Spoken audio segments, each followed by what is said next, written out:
Shalom jemaat yang terkasih, mari kita bersama-sama memperkatakan Mazmur 91 dan kita mengenal lebih lagi apa itu Pentakosta ketiga.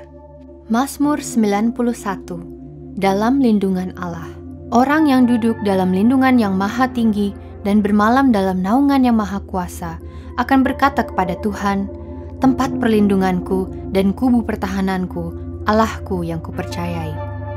Sungguh dialah yang akan melepaskan engkau dari jerat penangkap burung, dari penyakit sampar yang busuk.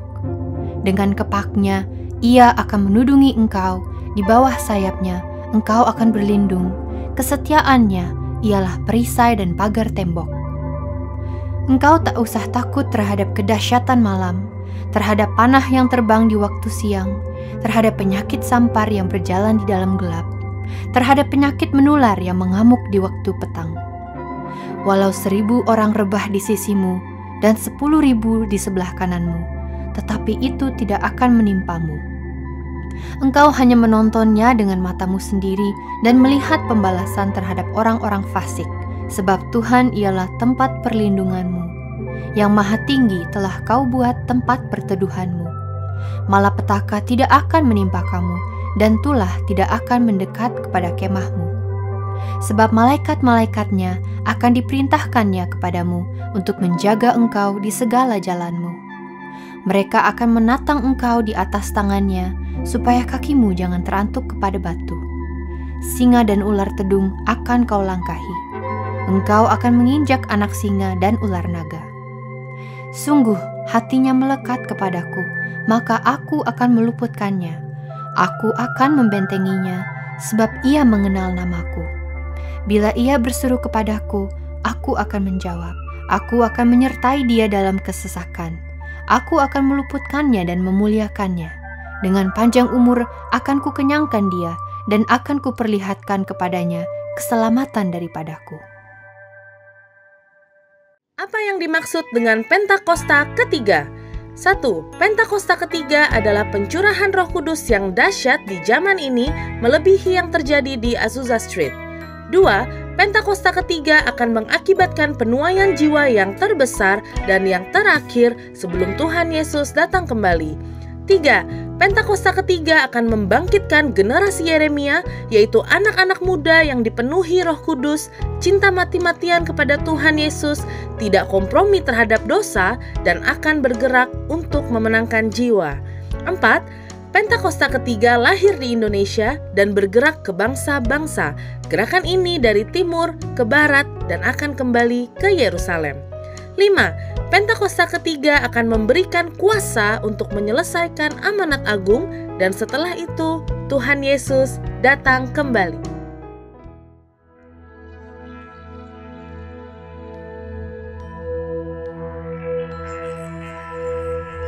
Bapa kami yang ada di dalam kerajaan surga, Bapa yang kami panggil di dalam nama Tuhan Yesus Kristus, yang memberikan Roh Kudus yang dahsyat, yang perkasa, yang luar biasa, pribadi Tuhan Yesus ada di dalam kami. Terima kasih Tuhan Yesus, terima kasih. Kami mengucap syukur kalau kami boleh masuk di minggu ketiga di bulan Maret ini, 21 Maret 2021. Terima kasih Tuhan Yesus. Kami sudah memuji Tuhan, kami sudah meninggikan akan kebesaran nama-Mu, dan sebentar kami akan masuk dalam kebenaran firman Tuhan. Kami percaya Tuhan Yesus, Bapa Gembala sidang kami, yang Tuhan utus untuk menyampaikan kebenaran firman Tuhan, pengurapan Tuhan penuh atas Bapa Gembala sidang kami, sehingga apa yang disampaikan itu menjadi rema, setiap kebenaran firman Tuhan yang disampaikan menjadi rema di dalam kehidupan kami, dan kami terus dimampukan oleh Roh Kudus untuk kami hidup di dalam kebenaran firman Tuhan. Semakin hari kami semakin disempurnakan, semakin hari kami semakin berintegritas. Terima kasih Tuhan Yesus. Kami mau berdoa bagi Bapak Gembala sidang kami bersama dengan Ibu Hermin dan keluarga besar, begitu juga dengan keempat wakilnya, Bapak Pendeta Dani Tumiwa bersama keluarga besarnya, Bapak Pendeta Paul Wijaya, Ibu Catherine bersama dengan keluarga besarnya, Bapak Johan Handoyo, Ibu Betty bersama keluarga besarnya, Pak Arianto Cokro bersama-sama dengan Ibu Hilda dan juga keluarga besarnya. Biar keluarga daripada pemimpin-pemimpin rohani kami, bapak-bapak rohani kami ini Tuhan. Mereka terus dalam pengurapan Tuhan, mereka terus berjalan di dalam kebenaran firman Tuhan, dan mereka terus dalam kasih Tuhan yang sempurna, dalam unity yang kudus, untuk membawa kami gerejamu GBI Gatot Subroto semakin hari semakin disempurnakan, dan kami semakin dipersiapkan menjadi mempelai-mempelai Kristus untuk menyambut kedatangan-Mu pada kali yang kedua. Kami juga berdoa bagi karayon kami yang kami kasihi, Pak James Selo Pranoto bersama dengan Ibu Weliana dan keluarganya, juga Pak Edi BG wakilnya bersama dengan Ibu Belan dan keluarga, anak mantu dan cucunya. Tuhan, kami mau serahkan juga gembala-gembala cabang yang ada di Rayon 1A bersama dengan Gembala Ranting dan juga Gembala Kul. Kami percaya Tuhan, Rayon 1A akan terus Tuhan perlengkapi, akan terus Tuhan urapi, sehingga semakin hari kami semakin disempurnakan, semakin hari kami semakin dipersiapkan untuk kami menjadi messenger-messenger-Mu di akhir zaman. Terima kasih Tuhan Yesus, terima kasih. Kami juga bersatu hati, kami berdoa bagi gembala cabang yang kami kasihi, Bapak Pendeta Roditus Mangun Saputro, bersama-sama dengan hamba-Mu sebagai istri. Kami bersyukur karena hari ini 21 Maret 2021 kami boleh menikmati kebaikan Tuhan dengan pernikahan kami yang 34 tahun. Terima kasih Tuhan Yesus, biar kasih agape itulah yang terus penuh dalam kehidupan kami, sehingga kami suami istri kami boleh terus saling mengasihi satu dengan yang lain dengan kasih agape-Mu, dan kami boleh menjadi teladan bagi anak mantu dan cucu-cucu kami. Terima kasih Tuhan, kami bersyukur buat anak-anak kami yang luar biasa, baik itu Mbak Nino, Mas Boni, Mas Rian, Fania, Rino, Keisha, dan kedua cucu kami yang kami kasihi, Rachel dan juga Rafaela. Terima kasih Tuhan, biar keluarga kami semakin hari semakin mengutamakan Tuhan Yesus di atas segala-galanya, dan kehidupan keluarga kami boleh menjadi berkat bagi banyak orang. Terima kasih juga buat wakil gembala yang sudah Tuhan pilih, Bapak Pendeta Antonius Widakdo bersama dengan Vero dan ketiga anak-anak mereka. Tuhan, kami percaya juga keluarga Buddha ini terus Tuhan persiapkan, terus Tuhan berkati, Tuhan urapi, Tuhan jagai, lindungi Tuhan, sehingga mereka boleh menjadi teladan bagi generasi mereka. Terima kasih Tuhan Yesus, terima kasih. Kami bersyukur kalau kami boleh ada bersama-sama di GBI HOT, bersama-sama dengan pengerja dan juga jemaat yang begitu sangat kami kasihi Tuhan. Biar kami boleh menjadi mempelai-mempelai Tuhan di akhir zaman. Tuhan kuatkan, yang sakit Tuhan sembuhkan, yang berbeban berat Tuhan berikan kelegaan, dan juga yang kekurangan Tuhan pasti cukupkan. Tidak akan pernah ada kekurangan, bahkan yang ada adalah kelimpahan berkat-berkat Tuhan, baik secara jasmani dan rohani. Terima kasih Tuhan Yesus, terima kasih. Saat ini kami juga bersatu hati, kami berdoa bagi bangsa dan negara kami. Kami mau serahkan Bapak Presiden kami yang kami kasihi ke dalam tangan Tuhan bersama dengan wakilnya dan juga menteri-menteri yang ada, bahkan badan eksekutif, legislatif, dan yudikatif. Biar kiranya roh takut akan Tuhan terus ada bersama dengan pemerintahan kami. 34 provinsi terus ada dalam kasih Tuhan yang sempurna. 17.400 pulau-pulau ada dalam kasih Tuhan yang sempurna. Dan kami mau katakan bersama-sama, Shalom Indonesia, Shalom Indonesia. Indonesia pasti diberkati Tuhan, Indonesia pasti dipulihkan oleh Tuhan. Terima kasih Tuhan Yesus, terima kasih. Kami bersyukur buat semua apa yang Tuhan Yesus berikan, dan kami mau terus ada dalam hadirat Tuhan. Kami mau terus menaikkan doa-doa syafaat kami di dalam nama Bapa, Anak, dan Roh Kudus, yaitu dalam nama Tuhan Yesus Kristus kami sudah berdoa dan mengucap syukur. Haleluya, amin, amin, amin. Biarlah hari ini kita sama-sama bersuka cita karena Tuhan, amin. Karena kita percaya dunia boleh bergoncang, tapi sukacita kita hanya di dalam Tuhan. Dan Dia yang memberikan sukacita yang melimpah buat setiap kita. Mari kita nyanyikan pujian ini. Sukacitaku penuh dalam Yesus Tuhanku, anggur baru Tuhan sediakan, rahmat-Nya Dia limpahkan, selalu baru setiap hari. Oh, dalam Yesus ku kan bersuka. Mari sambil bertepuk tangan kita nyanyikan.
Tuhan Yesus. Terima kasih buat hari ini ya Bapa. Biarlah pagi ini Tuhan kami mau nyatakan bahwa tiada lain yang seperti-Mu dalam hidup kami Tuhan. Dan pagi hari ini ya Bapa, biarlah kami mau persembahkan tubuh, jiwa, dan roh kami ke hadapan-Mu Tuhan Yesus. Karena Engkaulah Allah kami yang setia. Engkaulah Allah kami yang luar biasa Tuhan Yesus. Biarlah pujian dan penyembahan kami Tuhan. Biarlah hidup kami ya Bapa.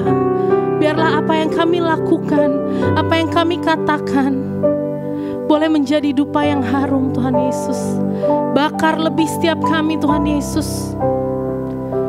Bakar lebih setiap kami ya Bapa. Pagi ini kami mau nyatakan isi hati kami Tuhan, bahwa tiada yang lain di hidup kami selain Engkau Tuhan. Terima kasih Tuhan Yesus, terima kasih.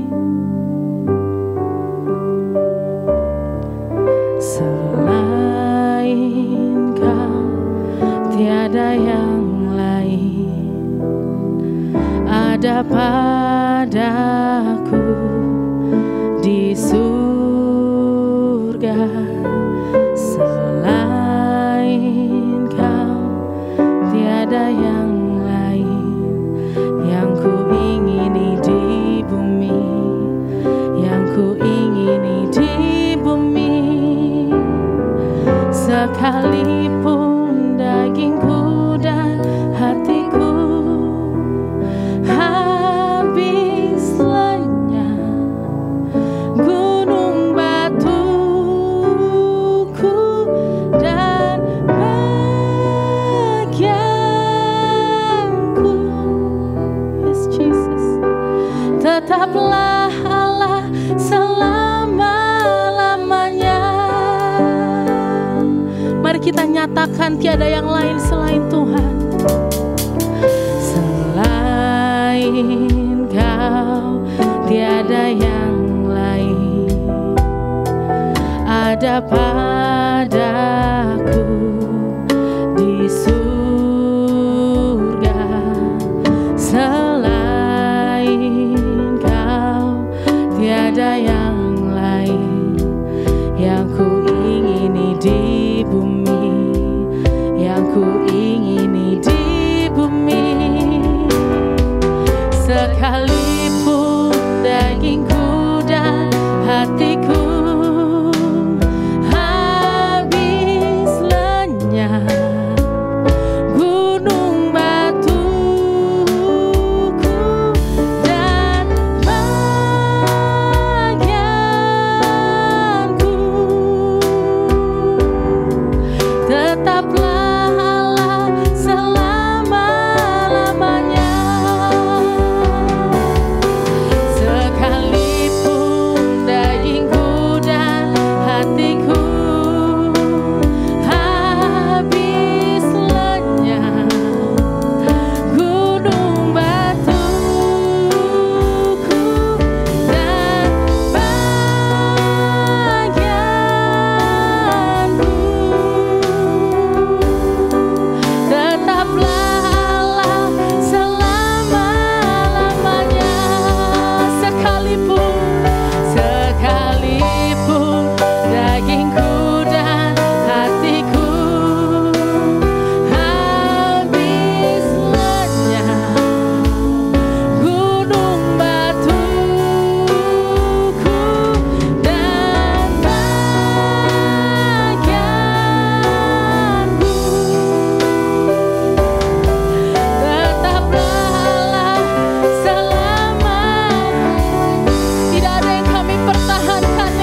Tetaplah Allah selama-lamanya.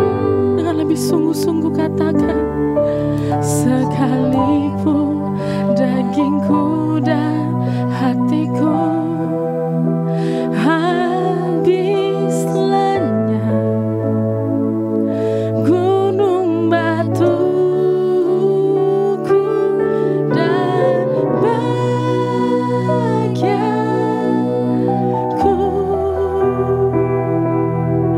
tetaplah Allah selama-lamanya. Sekalipun dagingku dan hatiku habis lenyap, gunung batuku dan bagianku,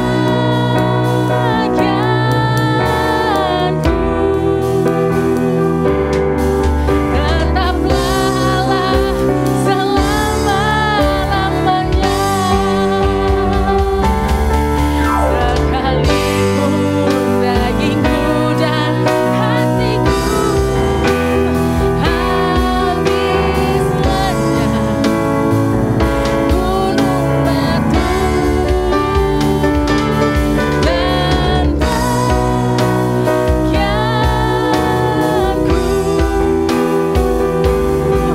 tetaplah Allah selama-lamanya. Katakan tetaplah, tetaplah Allah selama-lamanya. Tetaplah Allah selama-lamanya. Beri kemuliaan buat Tuhan. Oh ya Bapa, Yesus, kami percaya Engkau tetap Allah kami ya Tuhan. Sampai kapanpun Tuhan, apapun yang terjadi ya Bapa, badai dan goncangan boleh melanda setiap kami Tuhan, tapi kami tahu satu hal Tuhan, Engkau Allah kami yang kekal, Engkau Allah kami selama-lamanya ya Bapa. Mari jemaat yang terkasih, naikkan syukurmu di hadapan Tuhan. Rasakan hadiratnya yang menjamah setiap kita pagi hari ini. Oh narabashana narabase, ikana raboshana narabasi. Mari kita nyatakan bahwa bahwa Yesus tetap Allah dalam kehidupan setiap kami, bahwa Yesus tetap Allah dalam hati, dalam jiwa kami. Oh narabashana narabasi, ku sembah Engkau Yesus, hanya Engkau Allah di hidup kami Tuhan.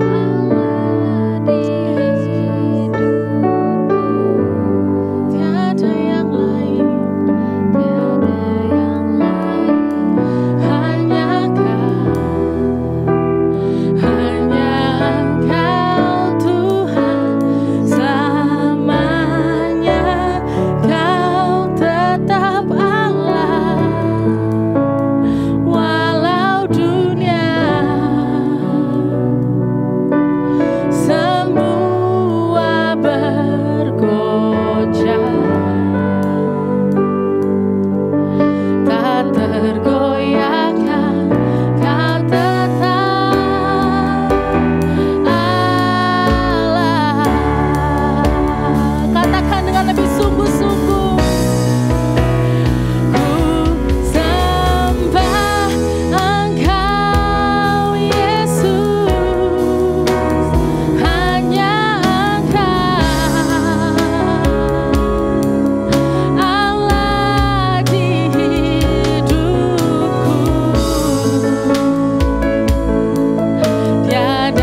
Shalom semuanya.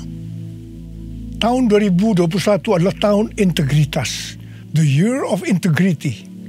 Menurut Westminster Dictionary of Theological Terms, integritas adalah istilah teologis untuk menunjukkan kemurnian dan kejujuran sebagaimana manusia diciptakan dalam rupa dan gambar Allah. Setelah manusia jatuh ke dalam dosa, maka gambar dan rupa Allah itu menjadi rusak.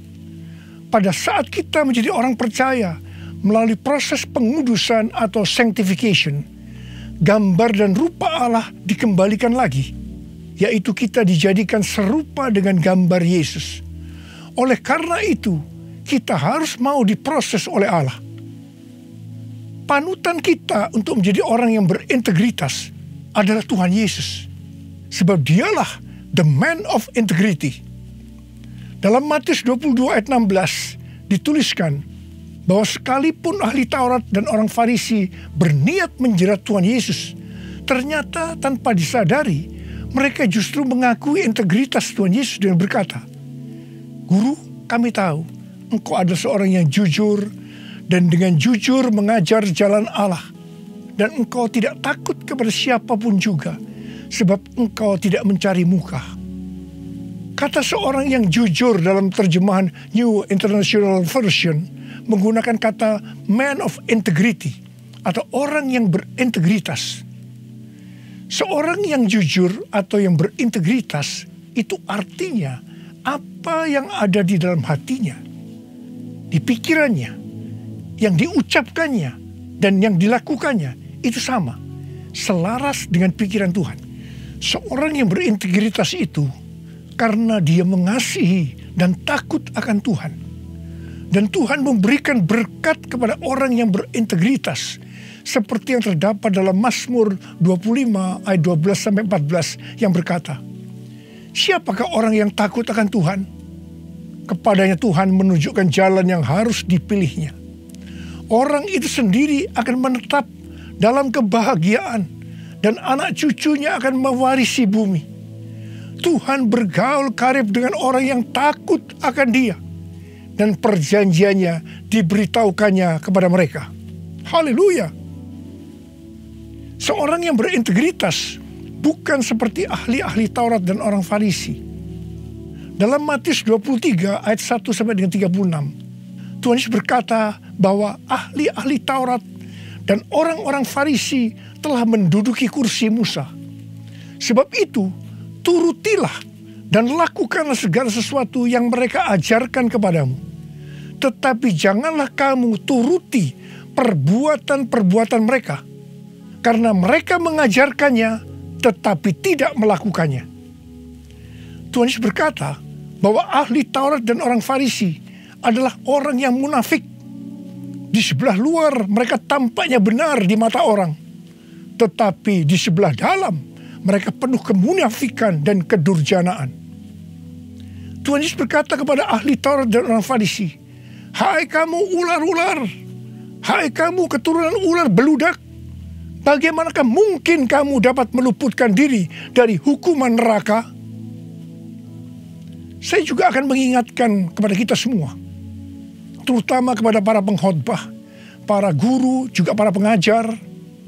Kalau saudara mengajarkan kebenaran firman Tuhan, dan itu belum saudara lakukan, lebih baik dengan jujur diakui. Tahun 2021 menurut kalender Ibrani adalah tahun 5781, yang disebut juga sebagai tahun P Aleph, yang artinya 81. P atau angka 80 menggambarkan sebuah mulut. Tuhan Yesus mengingatkan kita dalam Matius 12 ayat 36 dan 37. "Tetapi aku berkata kepadamu, setiap kata sia-sia yang diucapkan orang harus dipertanggungjawabkannya pada hari penghakiman. Karena menurut ucapanmu engkau akan dibenarkan, dan menurut ucapanmu pula engkau akan dihukum." Salah satu arti dari kata sia-sia adalah berdusta. Kalau kita mengajarkan kebenaran tetapi tidak dilakukan, itu sama saja dengan berdusta. Amsal 6 ayat 16 dan 17 berkata bahwa dusta itu perkara yang dibenci Allah. Amsal 11 ayat 1 berkata, neraca serong adalah kekejian bagi Tuhan, tetapi ia berkenan akan batu timbangan yang tepat.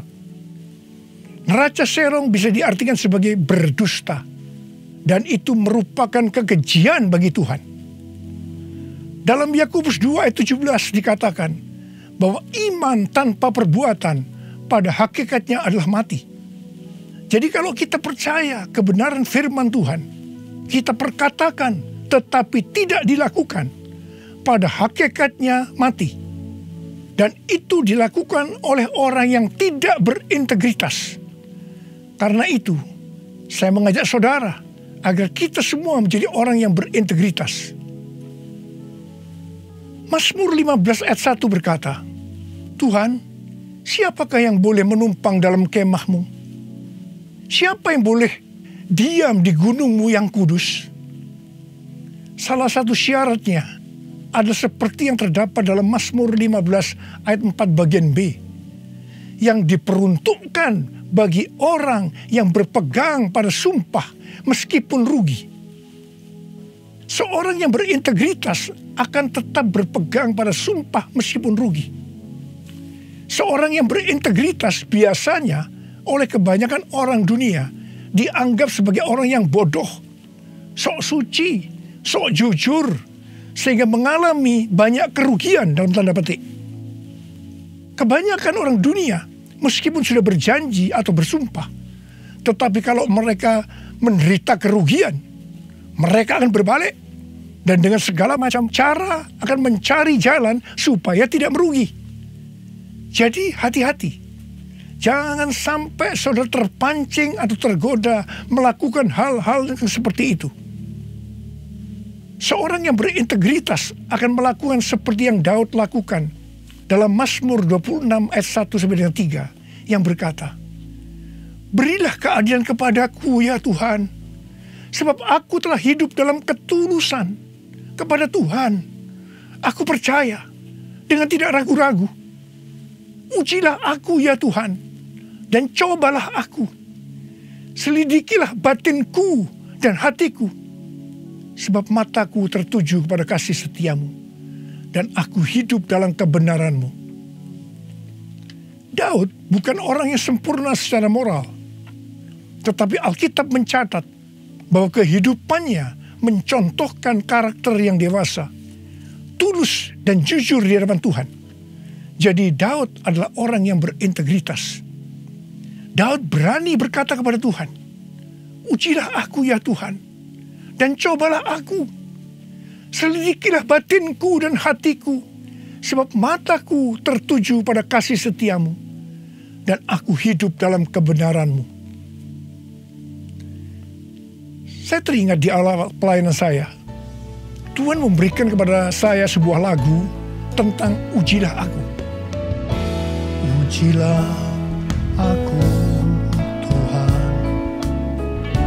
cobalah aku Tuhan, selidiki batinku dan hatiku, mataku tertuju padamu. Aku cinta padamu Tuhan, aku rindu hadirat-Mu Tuhan, aku ingin selalu dekat padamu, menikmati kehadiran-Mu. Menyanyi Hosana bagi Rajaku yang duduk di tahta. Aku muliakan dan ku agungkan, Kau layak disembah, Kau layak disembah, Kau layak disembah.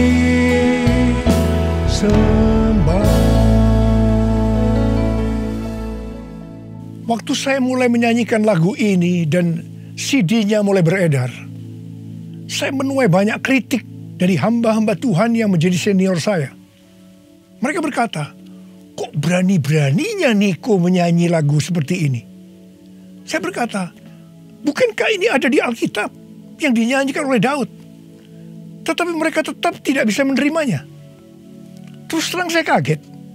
Saya tidak pernah berpikir bahwa beliau-beliau itu mempunyai pikiran yang seperti itu. Saya menyanyikan lagu ini dengan satu pengertian, bahwa saya siap diuji oleh Tuhan. Dan itu saya lakukan sejak awal pelayanan saya. Mungkin ada di antara saudara yang tidak berani menyanyikan lagu ini. Saya pernah mendengar orang yang berkata, itu kan Pak Niko yang berani. Kalau saya sih belum berani. Saya hanya akan mengingatkan kepada saudara bahwa Tuhan Yesus menghendaki agar kita hidup sebagai seorang yang berintegritas. Seorang yang hidupnya jujur dan tulus di hadapan Tuhan. Mari, saya mau ajak saudara untuk menyanyikan lagu ini bersama saya.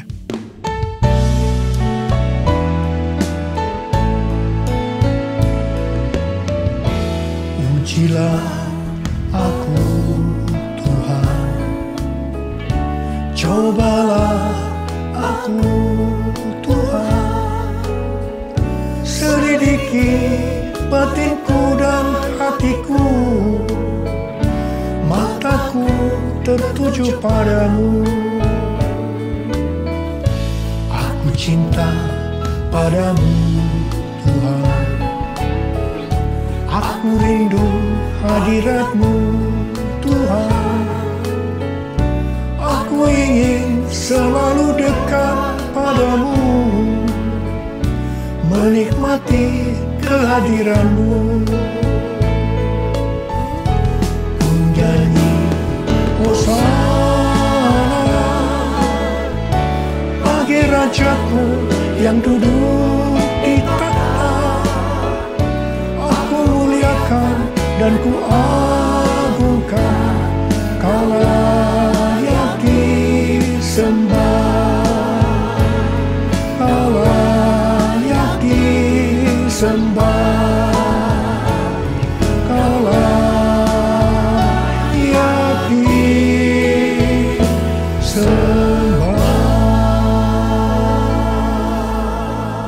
Seorang yang berintegritas adalah orang yang meyakini, memperkatakan dan melakukan iman Kristiani yang dia percayai. Sejak tahun 2018, melalui nubuatan C.D. Jacob, Tuhan menunjuk gereja kita sebagai messenger dari Pentakosta ketiga.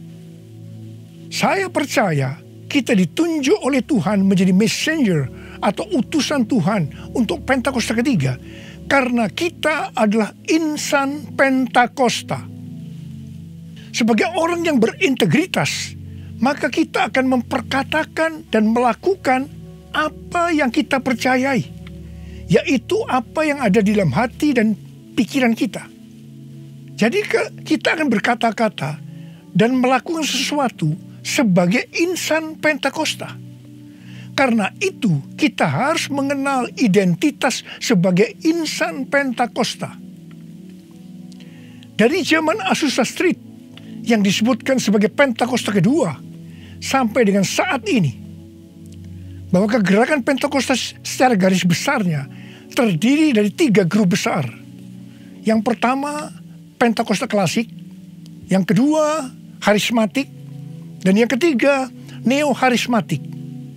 Jumlah total dari 3 grup ini, menurut survei di tahun 2019, ada 698 juta orang. Yang berarti sekitar 27% dari total kekristenan. Sinode Gereja Bethel Indonesia atau GBI, di mana gereja kita termasuk di dalamnya, adalah grup Pentakosta klasik, seperti yang terlihat dalam pengakuan iman GBI. Ciri khas dari Pentakosta klasik adalah doktrin baptisan Roh Kudus dengan 5 pilar teologi Pentakosta, yaitu yang pertama keselamatan, yang kedua kekudusan, yang ketiga baptisan Roh Kudus, yang keempat kesembuhan ilahi, dan yang kelima kedatangan Tuhan Yesus untuk kali yang kedua dengan segera. Sejak sebelum dunia ini dijadikan, Allah berinisiatif menyediakan keselamatan bagi semua orang. Allah memanggil kita kepada keselamatan melalui Injil, dan kita menerima kasih karunia-Nya secara gratis melalui respon iman kita. Keselamatan yang diberikan kepada kita bukan karena usaha kita, tetapi karena pemberian Allah. Karena itu jangan ada yang memegahkan diri. Pada waktu kita percaya kepada Tuhan Yesus sebagai Tuhan dan Juru Selamat kita bertobat dan kita mengalami kelahiran baru.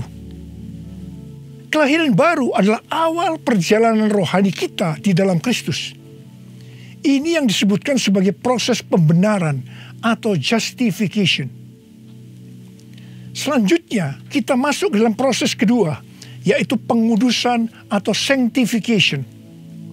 Dalam proses ini kita dikuduskan terus-menerus oleh Roh Kudus dan firman Allah, disertai proses-proses yang menyakitkan bagi kedagingan kita. Dan goal daripada proses pengudusan ini untuk menjadikan kita menjadi serupa dengan gambar Yesus. Tuhan Yesus begitu baik kepada kita sebagai anak-anaknya, supaya kita lulus dalam proses pengudusan atau sanctification ini. Maka Tuhan Yesus membaptis kita dengan Roh Kudus, dengan tanda awal berbahasa roh. Selain itu, sebagai penyembuh atau pembuat mujizat, Tuhan Yesus selalu siap untuk memberikan kesembuhan dan mujizat kepada kita yang membutuhkan, yang sedang berada dalam proses pengudusan atau sanctification.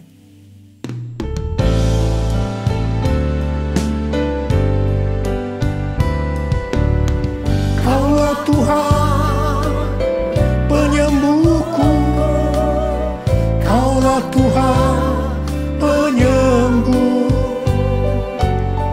Kau berfirman dan sembuhkanku, Kaulah Tuhan penyembuh. Kaulah Tuhan penyembuhku, Kaulah Tuhan penyembuh. Kau berfirman dan sembuhkanku, Kaulah Tuhan penyembuh. Proses terakhir dari proses keselamatan ini adalah proses glorification atau proses pemuliaan, di mana orang-orang yang menjadi serupa dengan gambar Yesus yang akan ikut dalam pengangkatan pada waktu Tuhan Yesus datang yang kedua kalinya di awan-awan. Kita percaya kedatangan Tuhan Yesus secara tiba-tiba dan dengan segera. Kita diingatkan melalui Filipi 2 ayat 12 dan 13 yang pada prinsipnya berkata, kerjakanlah keselamatanmu dengan takut dan gentar, karena Allah lah yang mengerjakan di dalam kamu baik kemauan maupun pekerjaan menurut kerelaannya. Baptisan Roh Kudus adalah bagian yang paling penting dari 5 pilar teologi Pentakosta, yang sekaligus menjadi bagian sentral dari seluruh pengajaran insan Pentakosta. Kita percaya bahwa setiap orang percaya yang telah disucikan hatinya dapat mengalami baptisan Roh Kudus dengan tanda awal berbahasa roh. Tujuan dari baptisan Roh Kudus ini adalah agar pengurapan di dalam pelayanan lebih maksimal. Karena baptisan Roh Kudus ini memiliki 2 fungsi, yaitu supaya kita lebih intim dengan Tuhan Yesus dan akan memberikan kuasa untuk menyelesaikan amanat agung. Dalam Matius 12 ayat 31 dan 32, Tuhan Yesus berkata, sebab itu aku berkata kepadamu, segala dosa dan hujat manusia akan diampuni, tetapi hujat terhadap Roh Kudus tidak akan diampuni. Apabila seorang mengucapkan sesuatu menentang anak manusia, ia akan diampuni. Tetapi jika ia menentang Roh Kudus, ia tidak akan diampuni. Di dunia ini tidak, dan di dunia yang akan datang pun tidak. Menentang dan menghujat Roh Kudus di sini juga bisa berarti menentang dan menghujat bahasa roh. Jadi kalau ada yang tidak percaya dengan bahasa roh, jangan menghujat, jangan menentang. Lebih baik banyak berdoa. Sekarang ada orang yang membuat bahasa roh sebagai bahan lelucon supaya orang tertawa. Saya hanya akan mengingatkan kepada saudara yang melakukan seperti ini, supaya saudara bertobat dan minta ampun kepada Tuhan. Roh Kudus yang dicurahkan di kamar loteng Yerusalem 2000 tahun yang lalu, itu adalah untuk memberikan kuasa untuk melakukan amanat agung. Ini disebutkan sebagai Pentakosta pertama. Pentakosta pertama ini dahsyat, sebab dalam kurun waktu 100 tahun, 70% dari dunia yang dikenal waktu itu, yaitu yang berada di bawah kekaisaran Romawi, menjadi Kristen. Pertanyaannya, apakah amanat agung sudah selesai? Jawabannya, belum. Karena itu pada tahun 1906, kembali Roh Kudus dicurahkan di Azusa Street, yang disebutkan sebagai Pentakosta kedua. Pentakosta kedua ini dahsyat, sebab menurut Gordon Conwell Theological Seminary, bahwa 77,9% dari kekristenan yang ada pada saat ini dimulai dari awal abad 20, yang berarti ini dimulai dari peristiwa pencurahan Roh Kudus di Azusa Street atau Pentakosta kedua. Pertanyaannya, apakah amanat agung sudah selesai? Jawabannya, belum. Karena itu, hari-hari ini, Roh Kudus yang jauh lebih dahsyat dibanding dengan Azusa Street sudah dicurahkan. Dan ini yang disebut dengan Pentakosta ketiga. Dan saya percaya dengan Pentakosta ketiga ini, amanat agung akan selesai dan Tuhan Yesus akan datang kembali. Mari, saudara yang rindu dipakai oleh Tuhan untuk menyelesaikan amanat agung, kita sama-sama berkata kepada Tuhan, curahkan Roh Kudus-Mu ya Tuhan, api Pentakosta ketiga, supaya kami menyelesaikan amanat agung Tuhan Yesus. Maranatha, datanglah segera ya Tuhan. Mari, saudara yang rindu dipakai oleh Tuhan untuk menyelesaikan amanat agung, kita sama-sama berkata kepada Tuhan, curahkan Roh Kudus-Mu ya Tuhan, api Pentakosta ketiga, supaya kami menyelesaikan amanat agung Tuhan Yesus. Maranatha, datanglah segera ya Tuhan Yesus. Curahkanlah kuasa-Mu Tuhan, mujizat terjadi di tempat ini. Curahkanlah kuasa-Mu Tuhan, mujizat terjadi sekarang ini. Biarlah ini menjadi doa kita, saudara. Kita nyanyikan sama-sama. Curahkanlah kuasa-Mu Tuhan, mujizat terjadi di tempat ini. Curahkanlah kuasa-Mu Tuhan, mujizat terjadi sekarang ini.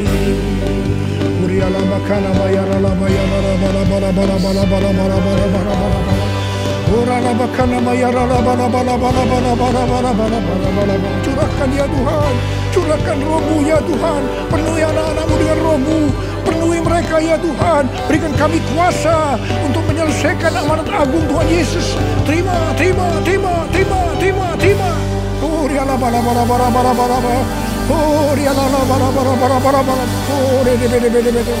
Tuhan, Engkau lihat anak-anak-Mu yang sedang mengangkat tangan.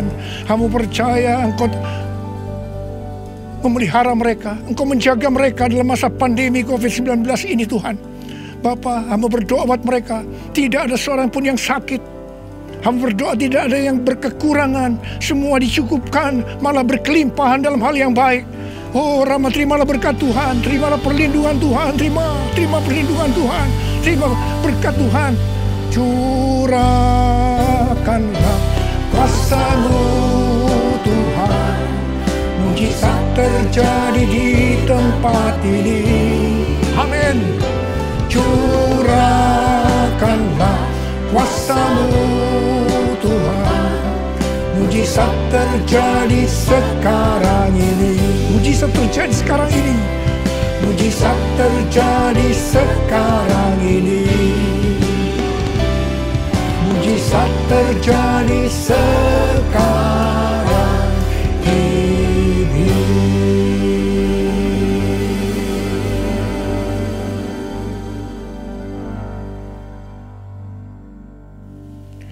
Mari saudara-saudara, kita akan masuk dalam perjamuan kudus. Kita akan mengingat ayat ini. Setiap kali kamu makan roti ini dan minum cawan ini, kamu memberitakan kematian Tuhan sampai Ia datang. Perjamuan kudus ini adalah perjamuan Tuhan Yesus sendiri. Setiap kali kita masuk dalam perjamuan kudus, Tuhan Yesus selalu berkata, biarlah ini menjadi peringatan akan daku. Karena itu mari, arahkan hati kita kepada kebaikan Tuhan.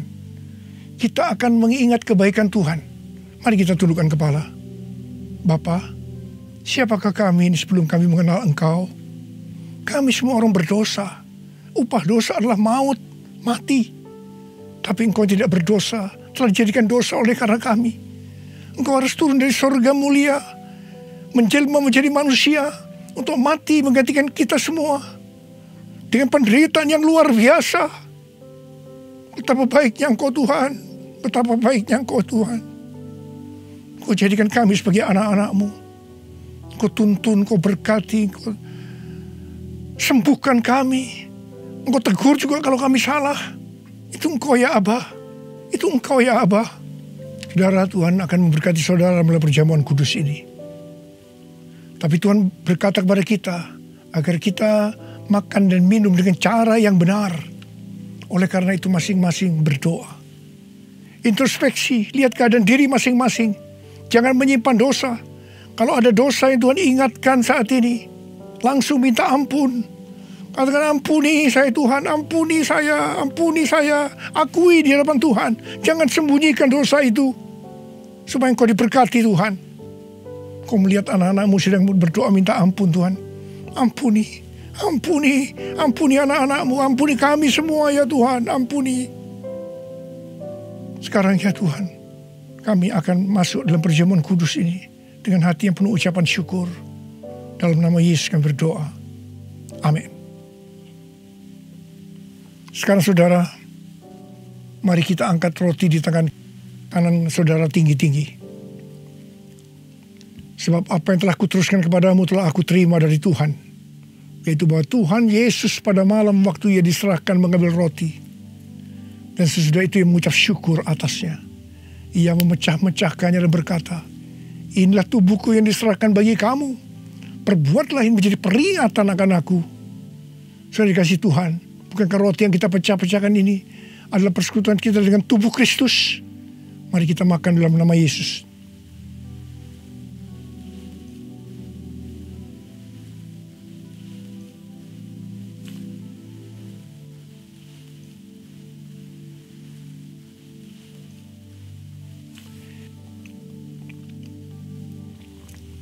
Sekarang angkat cawan di tangan kanan saudara tinggi-tinggi.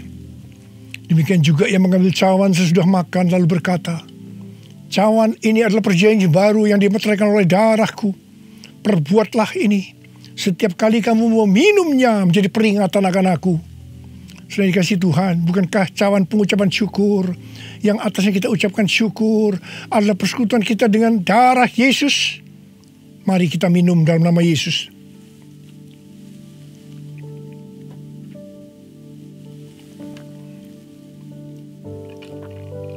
Sekarang ucapkan syukur dan terima kasih dengan suara.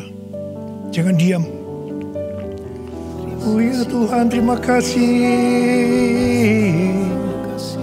Terima kasih ya Tuhan. Terima kasih.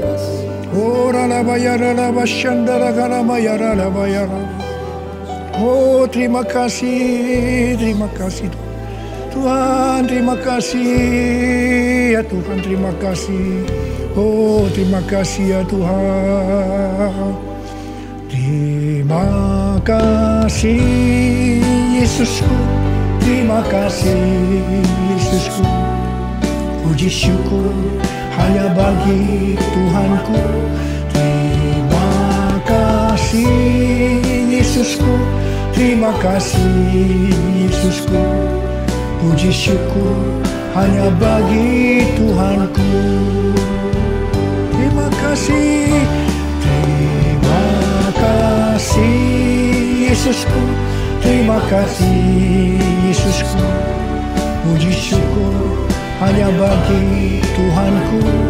Terima kasih Yesusku, terima kasih Yesusku. Puji syukur hanya bagi Tuhanku. Puji syukur hanya bagi Tuhanku. Puji syukur hanya bagi Tuhanku.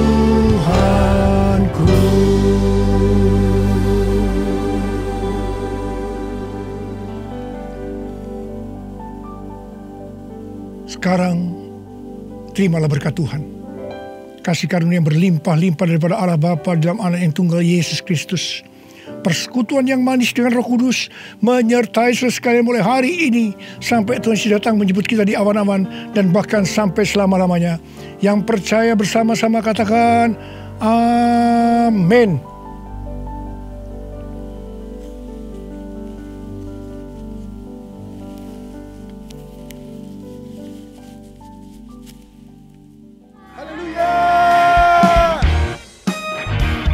Biarlah kita semua menjadi saksinya Tuhan Yesus, memberitakan Injil pada dunia ini. Betapa baiknya, betapa besarnya Tuhan kita Yesus Kristus. Sama-sama kita nyanyikan janjimu. Janjimu, pengharapanku. Firman-Mu, kekuatanku. Dalam-Mu Yesusku, sempurna karya-Mu, ku memberitakan kebaikan-Mu. Kabar